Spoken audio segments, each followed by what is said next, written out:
ఎంఓయూలో IMG Bharat అంటే హైదరాబాద్ లో ఉన్న కంపెనీతో ఎంఓయు మన రాష్ట్ర ప్రభుత్వం ఎంటర్ అవుతుంది. ఎంటర్ అయిన తర్వాత దీంట్లో 2-3 క్లాజులు ఖచ్చితంగా చెప్పాలి. ఇద్దరు వ్యక్తులు హైదరాబాద్ అడ్రస్ ఇచ్చారు, ఇద్దరు అన్నదమ్ములు, ఇద్దరే షేర్ హోల్డర్స్. బయట ఫారెన్ కంపెనీను ఎక్కడ లింక్ ఉందో ఇక్కడైతే ఎక్కడా లేదు. వాళ్ళు ఆర్టికల్ ఆఫ్ అసోసియేషన్ గానీ మెమరాండమ్ ఆఫ్ అసోసియేషన్ లో గానీ వాటిల్లో వీరిద్దరే పేర్లు ఉన్నాయి. దీని తర్వాత ఈ ఎంఓయూలో 9వ తేదీ ఎంఓయూ ఎంటర్ అవుతారు. అంటే కంపెనీ ఫామ్ అయిన 4 రోజులకి, కేవలం 4 రోజులకి ప్రభుత్వం ఎంఓయూ ఎంటర్ అవుతుంది. ఎంటర్ అయిన దాంట్లో 400 ఎకరాలు సెంట్రల్ యూనివర్సిటీకి సంబంధించింది 50,000 లెక్కన ఇస్తారు. 400 ఎకరాలు ఆ ఎంఓయూలో ఉన్న కండిషన్స్. ఇంకొక 450 ఎకరాలు మామిడిపల్లిలో శంషాబాద్ ఎయిర్పోర్ట్ దగ్గర కండిషన్ ఏమంటే అది 25,000 ఇప్పుడు కట్టేట్టుగా, ఇంకొక 25,000 ఎయిర్పోర్ట్ మొదలైన తర్వాత, అంటే శంషాబాద్ ఎయిర్పోర్ట్ మొదలైన తర్వాత 25,000 ఎకరా కట్టేది. అది కండిషన్ లో వీళ్ళు అగ్రి అయిన కండిషన్. ఇంటర్నేషనల్ ఎయిర్పోర్ట్ కు ఈ స్పోర్ట్స్ స్కూల్ కు ఏం సంబంధం ఉందో ఎక్కడా లేదు. అక్కడ వాస్తవంగా వీళ్ళు చెప్పుతున్నది వాస్తవం అని నమ్మినా కూడా, ఆ అమెరికన్ కంపెనీ అని నమ్మినా కూడా ఎక్కడ లింక్ లేదు. నమ్మినా కూడా వాళ్ళ పేరెంట్ కంపెనీకి ఉండేది 120 ఎకరాలే. ఇక్కడ ఇన్ని ఎకరాలు ఎందుకు ఇచ్చారు అనేది అర్థం కావటం లేదు. ఇదే కాదు, మాదాపూర్ నుంచి శిల్పారామం అక్కడికి 1 నుంచి 5 ఎకరాలు ఇచ్చాడుగా అగ్రిమెంట్ ఎంటర్ అయినారు. 1 నుంచి 5 ఎకరాలు. అదే కాకుండా ఇప్పుడే చెప్పారు రోసయ్య గారు, 123 కోట్లు మనం ఏదైతే కన్స్ట్రక్షన్ కాస్ట్, అది రోసయ్య గారు చెప్పిండేది బుక్ వాల్యూ కాదు సార్, కన్స్ట్రక్షన్ కాస్ట్. ల్యాండ్ లేదు దాంట్లో. కన్స్ట్రక్షన్ కాస్ట్ మనము 3 నెలల ముందర ఎప్పుడో ఆసియా ఆఫ్రికన్ గేమ్స్ కు వాటికి ఖర్చు పెట్టి కట్టిన అన్ని స్టేడియంలు వారికి ఇచ్చేసి అన్ని ఫ్రీ. ఇప్పుడు చెప్పిన దాంట్లో రిపీట్ చేయనక్కర్లేదు. ఇచ్చేసిన తర్వాత మనమే 2,500 ఇచ్చేది వాళ్ళకు. 2,50,00,000 రూపాయలు సంవత్సరానికి మెయింటెనెన్స్ కి ఇచ్చేది. అదే కాకుండా హైదరాబాద్ ని వాళ్ళు ప్రపంచంలో హైదరాబాద్ గురించి ప్రచారం చేస్తారంట. ఆ ప్రచారం కోసం మరొక $5 లక్షల, $5 లక్షల అంటే 2.5 కోట్ల రూపాయలు హైదరాబాద్ బాగుంటుంది, ఈ సిటీ బాగుందని ప్రచారం చేసేదానికి ఇంకొక 2.5 కోట్లు వాళ్ళు సంవత్సరానికి ఇవ్వాలి. మనమే ఇవ్వాలి. మన గురించి ప్రచారం చేస్తారంటే హైదరాబాద్ గురించి ఎవరికి తెలియదు. ప్రపంచమంతా ప్రచారం చేసి వరల్డ్ ఇన్వెస్ట్మెంట్ తెచ్చేదానికి. దీంట్లో ఇదే కాకుండా ఇంకొక కండిషన్ చాలా విచిత్రంగా ఉంది సార్. ఇక్కడ 200-550 గవర్నమెంట్ ఎంప్లాయీస్ కి ట్రైనింగ్ ఇస్తారంట. అది ఒక్కటే కమిట్మెంట్ మనకు, మన రాష్ట్ర ప్రభుత్వానికి. అది కూడా డబ్బు మనం పే చేయాలా లేదని కూడా ఎక్కడ లేదు. ఆ 250 ఎంప్లాయీస్ కి మనం స్టేట్ గవర్నమెంట్ డబ్బు ఇచ్చి వాళ్ళు ట్రైనింగ్ వల్ల ఫ్రీగా అందు కూడా ఎక్కడ లేదు. ఇదే కాకుండా అన్ని free, water free, current free, 10 సంవత్సరాలు నో ట్యాక్సెస్, 10 సంవత్సరాలు ట్యాక్స్ హాలిడే, బ్రాడ్కాస్టింగ్ అంతా వాళ్ళకే, టీవీ బ్రాడ్కాస్టింగ్ టోటల్ గా వారికే. ఇది కండిషన్స్ ఎంటర్ అయ్యింది. వీటిల్లో ఇంకొక విచిత్రమైన కండిషన్ ఉంది. మెయింటెనెన్స్ చెప్పాను, మెయింటెనెన్స్. ఇది కాకుండా ఇంకొక విచిత్రమైన కండిషన్ ఉంది. ఎంఓయూలో వారు, నేను ఇంగ్లీష్ లో చదివి ఒకసారి చెప్తాను. I think it is clause 3, ఇది పేజ్ నెంబర్ 43లో ఎంఓయూలో, resolution of dispute with respect to the government of Andhra Pradesh executing legislative or statutory right that limits, abrogate, restrict or revoke in part or in whole the rights granted to IMG pursuant to this MOU. అంటే ఈ రాష్ట్ర legislator కూడా మన assembly కూడా ఎటువంటి హక్కులు లేవు. చంద్రబాబు నాయుడు గారు దీనిపైన యాక్షన్ తీసుకునేదానికి ఎటువంటి హక్కులు లేకన్నా MOUలో సంతకం పెట్టారు. ఇది ఫేవరబుల్ అండి? మన రాష్ట్ర లెజిస్లేటర్ కు మన దేశం సంబంధించింది సవర్నిటీ, ఇంటిగ్రిటీ ఎవరు హక్కు ఇచ్చారు చంద్రబాబు నాయుడుకి ఇటువంటి అగ్రిమెంట్ లో సైన్ చేయించేదానికి? ఇది కూడా ఈ ల్యాండ్ అమ్మిందంతా ఎప్పుడు? కేర్ టేకర్ గవర్నమెంట్ లో. కేర్ టేకర్ గవర్నమెంట్ లో అమ్మిన తర్వాత కండిషన్స్ క్లియర్ గా ఇవన్నీ కూడా ఒక పద్ధతి ప్రకారం వీరెవరో నేను చెప్పనక్కర్లేదు. ఈ ప్రభాకర్ రావు అనే వ్యక్తి ఇజ్రాయెల్ టెక్నాలజీ ప్రాజెక్ట్ ఇచ్చిన వారి సొంత బ్రదర్. కుప్పం ఇజ్రాయెల్ టెక్నాలజీ అదే జ్యుడిషియల్ ఎంక్వైరీ జరుగుతున్నది. పోనీ వీణ చైర్మన్ జాన్ క్రేగర్ ఎవరైనా అంటే వాళ్ళు ఒక కోర్టులో ఈయన డిస్ప్యూట్ జరుగుతా ఉంది. ఈ బిల్లీరావుకు ఈ క్రేగర్ కు ఈయన కోర్టులో వేసినారు. ఆ కోర్టులో చెప్పిన దాని ప్రకారం ఈ బిల్లీరావు అనే ఆయన ఈ కోర్టులో వేసిన అఫిడవిట్ లో చదువుతున్నాను. The state of new Jersey వీరికి ఫైన్ వేస్తూ $2.75 million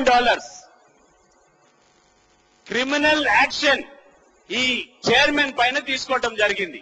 $2.75 million అంటే ఎంత అని ఎక్స్ప్లెనేషన్ ఇస్తాడా ఈయన వీళ్ళ డిస్ప్యూట్ లోనే. 12 crores పైన ఫైన్ కట్టి క్రిమినల్ యాక్షన్ తీసుకున్నారు కాబట్టి ఆయన్ని చైర్మన్ గా తీసేస్తారు. ఉండేది 2 డైరెక్టర్లు. ఈ క్రేగర్ ఎక్కడి నుంచి వచ్చాడో మనకి ఎక్కడ లేదు. ఆయన షేర్ హోల్డర్ లేడు. వీరు ఎక్కడ బినామీ ట్రాన్సాక్షన్స్ ఉన్నాయో మనకు తెలీదు. ఈ క్రేగరు ఈ బిల్లీరావు ఉన్నారు.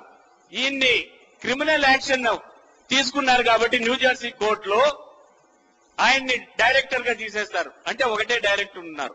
క్రిమినల్ ఛార్జెస్ వీరు ఒక్కోరు చీటర్ ఒక్కడు వీడు క్రిమినల్ అని కోర్టులో వేసుకొని ఇక్కడ కోర్టులో చేసిన తర్వాత రాష్ట్ర ప్రభుత్వం క్యాన్సిల్ చేసే కొద్ది రోజుల ముందర వాళ్ళు విత్డ్రా చేసుకున్నారు ఈ పిటిషన్ ని. దీన్ని సబమేనా అని ఒక్కసారి ఆలోచన చేయండి. ఎలక్షన్స్ అయ్యే సమయంలో, ఎలక్షన్స్ ముందరుండే సమయంలో ఇంత ప్రాపర్టీస్ ఇప్పుడే చెప్పారు ఎంత అని. 400 acres అక్కడ గచ్చిబౌలిలో, 450 ఎకరాలు శంషాబాద్ లో. సార్ ఇంకొకటి MOUలో సార్ ఒక క్లాస్ మీ లెవెల్లో జరగలేదు నాయన, మీకు తెలియదు ఇదంతా. పై లెవెల్లో జరిగింది ఇదంతా మీకు తెలియదు. ఎందుకు అరుస్తా ఉన్నారు? మీ లెవెల్ కాదు ఇది, ఆ లెవెల్లో జరిగింది సార్. ఇది సార్ దీంట్లో 3rd clause లో ఒక నిమిషం సుబ్రాయుడు కూర్చో. ఏం తెలియదు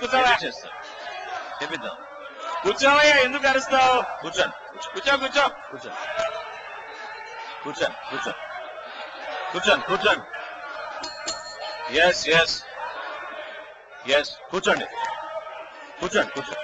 కూర్చోండి. ఇప్పుడు ఎందుకు అరుస్తున్నావో నీకు తెలుసా? ఎందుకు అరుస్తున్నావు? Please down. ఎందుకు అరుస్తున్నావు నువ్వు? కూర్చోండి మీరు. ఎందుకు అరుస్తున్నావయ్యా? ఏం కావాలా? అగ్రిమెంట్ చంద్రబాబు నాయుడు గారు ఎంటర్ కాలేదా? కిరణ్ కుమార్ రెడ్డి గారు. కిరణ్ కుమార్ రెడ్డి గారు. కూర్చో. సార్ ఈ అగ్రిమెంట్ లోనే అయిపోతుంది. Finish.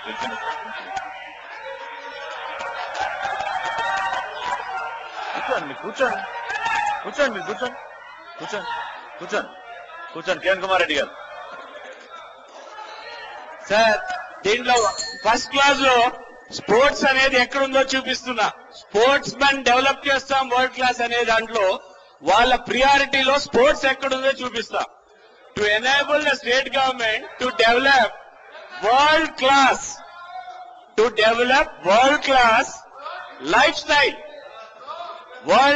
lifestyle, leisure and entertainment sports center anta.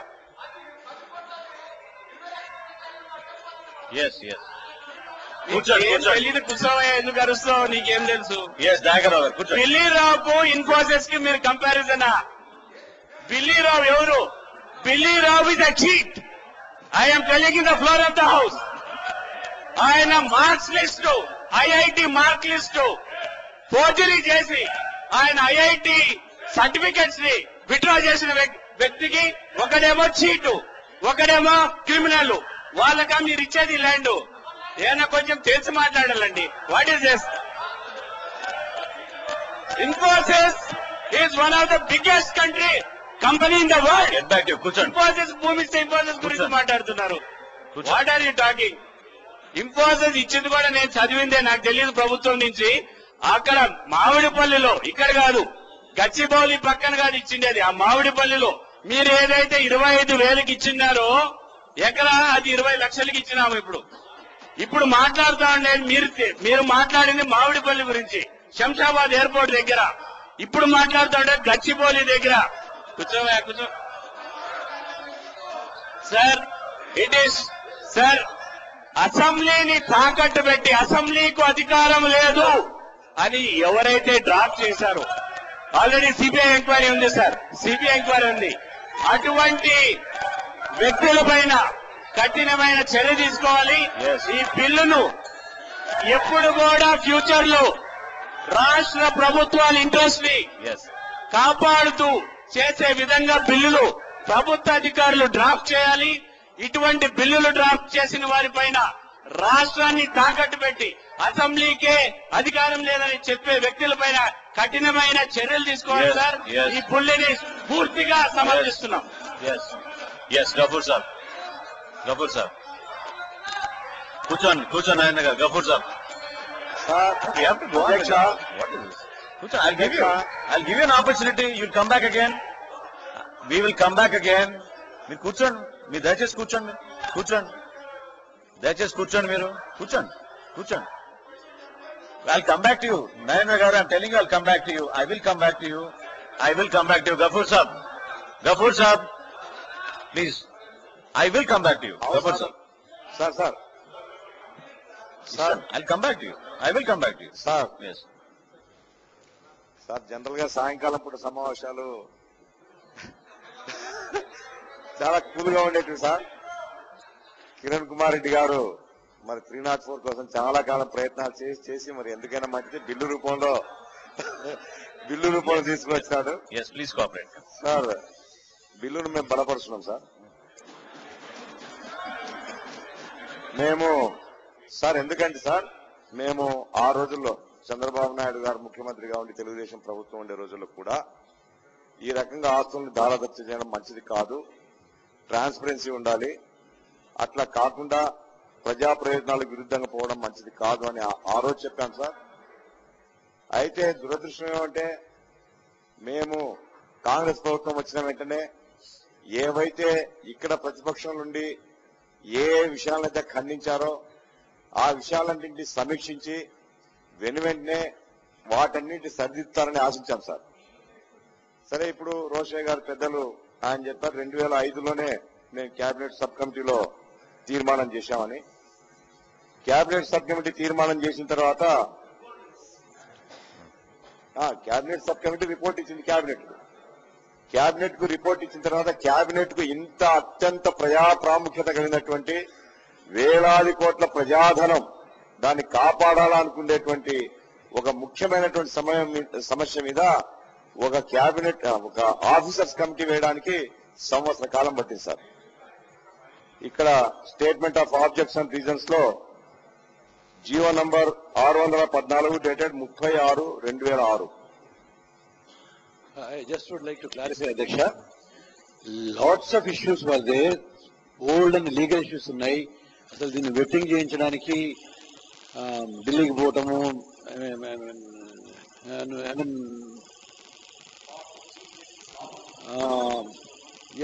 former Supreme Court Chief Justice తో లాహోటి అనే ఆయనతో వారి యొక్క ఐడియాస్ తీసుకోవడము, వారితో ఒపీనియన్ తీసుకోవడం, చాలా చాలా so much work he's gone by the time this bill he's come. So late అయిందని ఇంకోటి అని చెప్పి అనుకునే సమస్యలు ఏమీ లేదండి. ఎంత ఫాస్ట్ గా చేయాలి, almost at least every fourth night నా దగ్గర రివ్యూ జరిగింది దీనికి సంబంధించి. ముఖ్యమంత్రి గారు ప్రతి ఫోర్త్ నైట్ మేము సమీక్షించినామన్నాక ఇంకా వేరే మాట్లాడుకున్న పండదు. కానీ ఇప్పుడు ఆబ్జెక్ట్ లో ఉండేటువంటి అంశాన్ని చూసినప్పుడు నాకు ఆక్షేపం అనిపించింది ఆ రోజు. అంటే ఇంకా ఇప్పుడు ముఖ్యమంత్రి గారు క్లారిఫై చేశారనుకోండి, అట్లా రోషే గారు ఏమంటే 2005లోనే మేము చేశామన్నప్పుడు మరి ఎందుకు ఇంత సమయం, 1 సంవత్సరం పట్టింది అనిపించింది.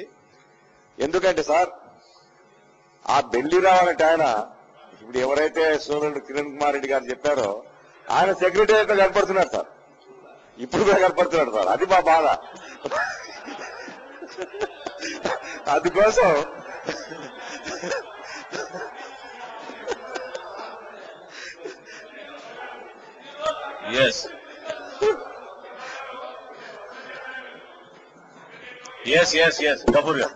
సార్ ఎందుకంటే సార్ ఇప్పుడు సార్ ఏ ప్రభుత్వమైనా సార్ మనం ప్రజలకు జవాబుదారితనం ఉండాలి సార్.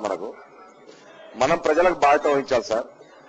ఇప్పుడు ఆ రోజుల్లో మేము వ్యతిరేకించాం సార్ ఈ పీపీఎస్ విషయంలో. పవర్ పర్చేజ్ అగ్రిమెంట్స్ లో చాలా అన్యాయం జరిగింది, ప్రజలకు వ్యతిరేకంగా జరిగింది. అవన్నీ సమీక్షించబడాలని మేము ఆ రోజు పోరాడాం. ఆ తర్వాత ఈ ప్రభుత్వానికి కూడా చెప్పాం. దురదృష్టం అంటే ఇంతవరకు వాటి మీద మాకైతే సమాచారం సార్ ఏమిటి సార్, ఏం చెప్తున్నాను సార్ నేను? చెప్పండి. ఇప్పుడు గంటల తరబడి చర్చ విన్నాం సార్. నేను చెప్పేది ఏమంటే సార్, నేను గవర్నమెంట్ విమర్శించాలి కాదు, ఎందుకంటే మాకు కూడా బాధ్యత ఉంది కాబట్టి మేము చెప్పదలుచుకుందామంటే మా పార్టీ వైపు నుంచి తప్పులు సరిచేయబడాలి.